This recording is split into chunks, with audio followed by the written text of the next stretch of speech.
Just to put to you a small modification, what we want to do is to take 1 hour for the panel discussion of session 4, and I think that should be fine. You've already been discussing a bit over coffee, so I hope you're all full of the points you want to raise, and you're going to make them very nicely and concisely, and not make long speeches, but really bring out all the best we can from our panel members.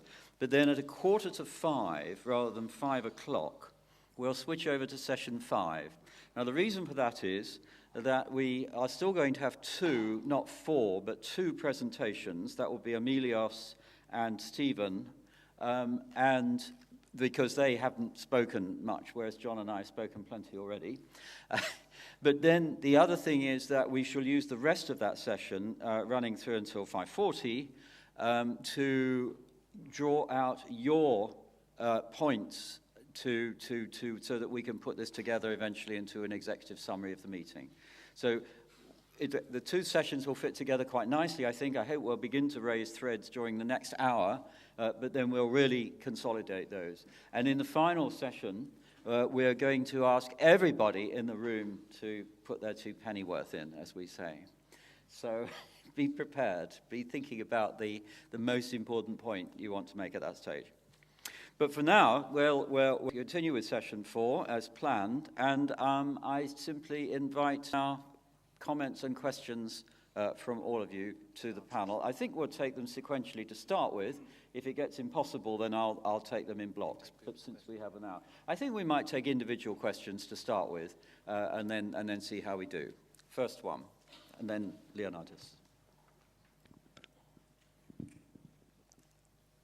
An extraterrestrial who knows nothing about earthly matters and who happened to be here during the session might have been excused to feel that hunger and famine is something that happens to brown people in faraway places, and it's completely independent of the process that keeps us white people wealthy and fat.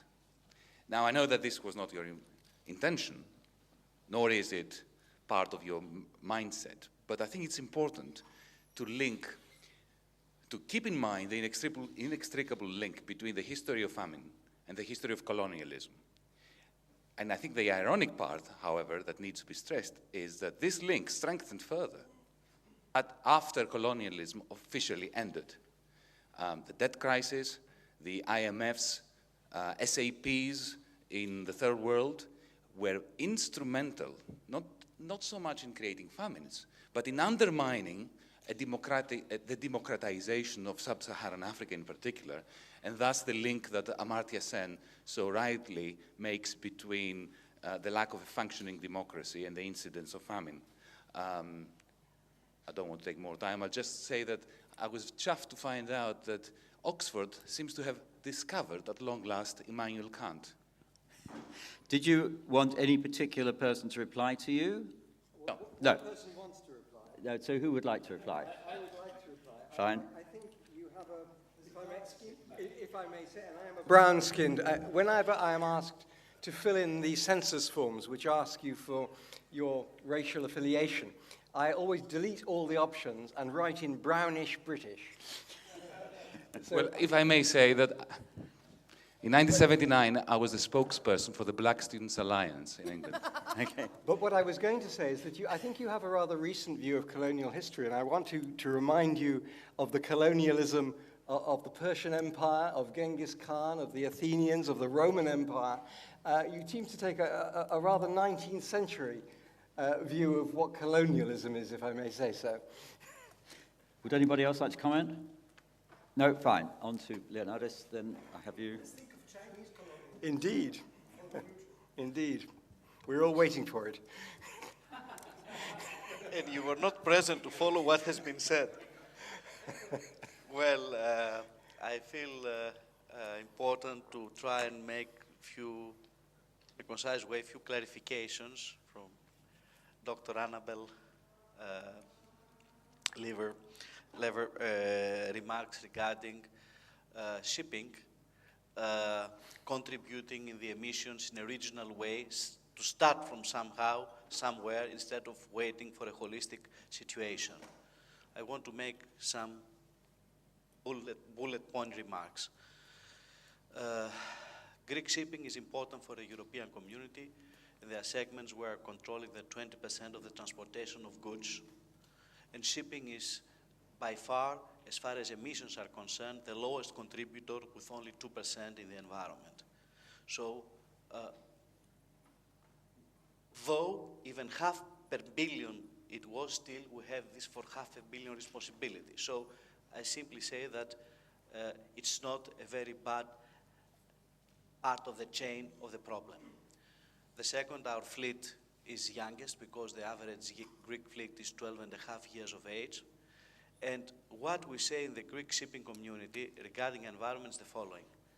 We want a technical solution. Technical solution means what? We want to have the best vessels designed, built in the best possible way, equipped with the best engines, and burning the best fuel possible. To be clear on that. So for us, the priority is this one. We don't have in shipping the voice of oil industry. A few years ago, they wanted, and Mr. Gordonis knows the story with scrubbers, they wanted to transform our vessels to an industry in order to distill and refine fuel, and then where to put the remainings. And for certain type of vessel, it was impossible to do that. So we didn't have the power to make our voice raised, particularly at Brussels level.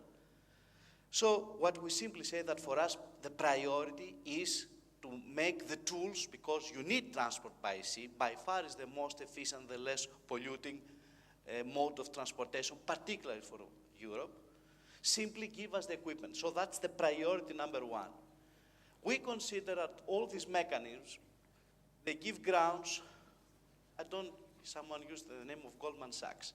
It could be Goldman Sachs and whoever, for an amazing number of bureaucrats, agents, stories of playing with funds and money where it's doubtful whether this money will be used also for the purpose of the environment. Simple question, ETS, England. All your levies have been placed for the betterment of the environment. Just a question, I don't know. I'm not aware, I'm not familiar, but you can imagine the question.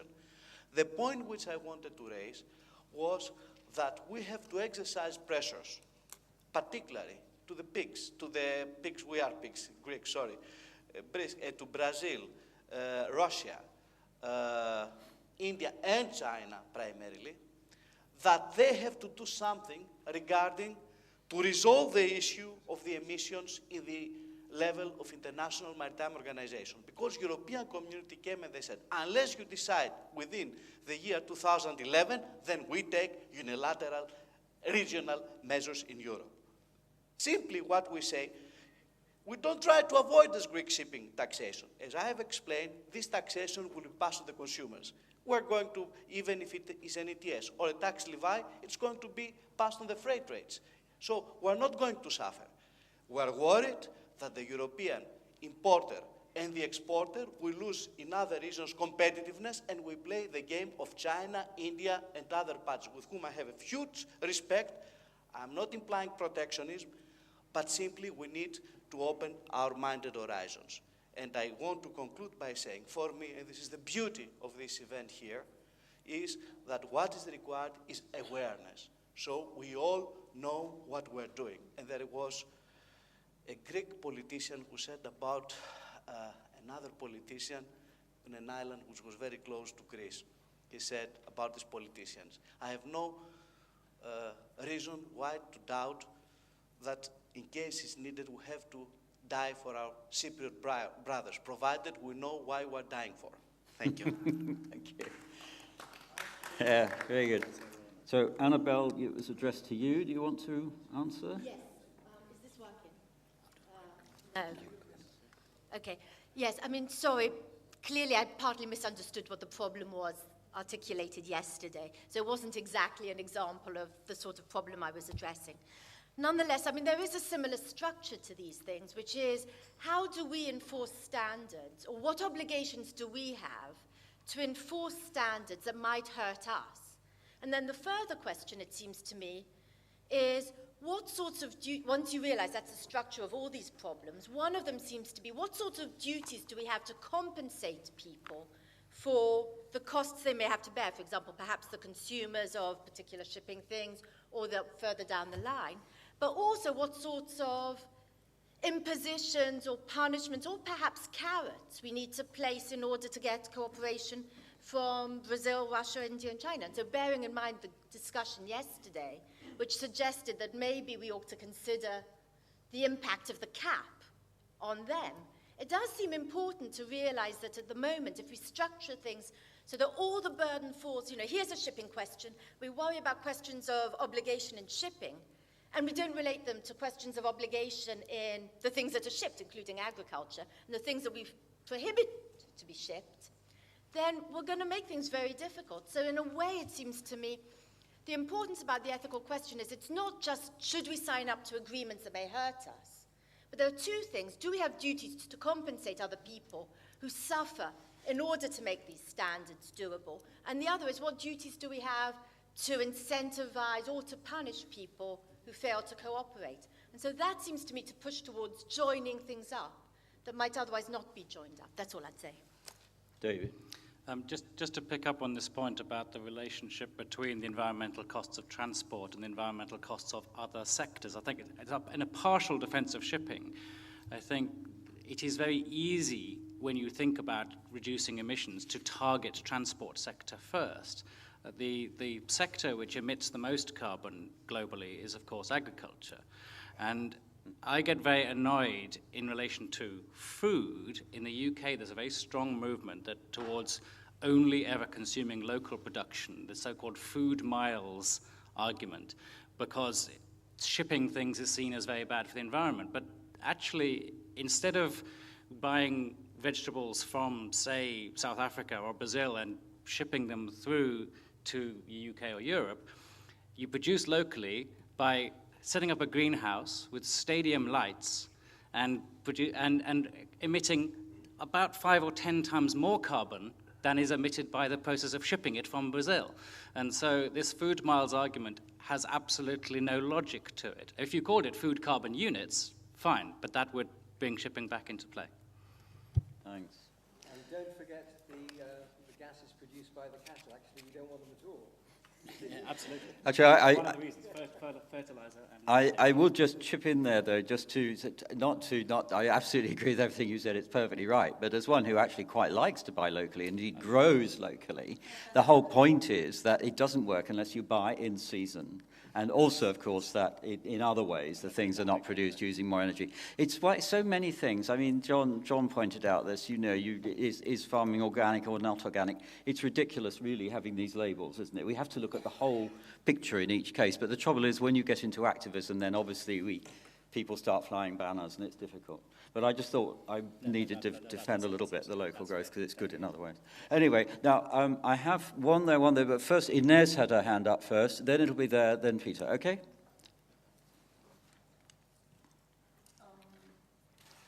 Without being too tenacious, I want to come back to the question I raised yesterday on individual responsibility. And I see, actually, that two questions are discussed. That is, what should we do? And why the hell don't we do what we all know we should do? And I want to elaborate on the second question, and it's probably for David and Catherine, this question. Jonathan Glover, in his book, Causing Death and Saving Lives, had this concept of moral distance, which has intrigued me. And I think, is it not sort of a psychological distance rather than moral distance that keeps us from doing what we ought to do? And David started, which was clever also, with the picture. I'm not saying you should have or could have skipped the lecture, but that was a very powerful picture that sort of bridged the idea of moral distance. Shouldn't we involve more psychologists in order to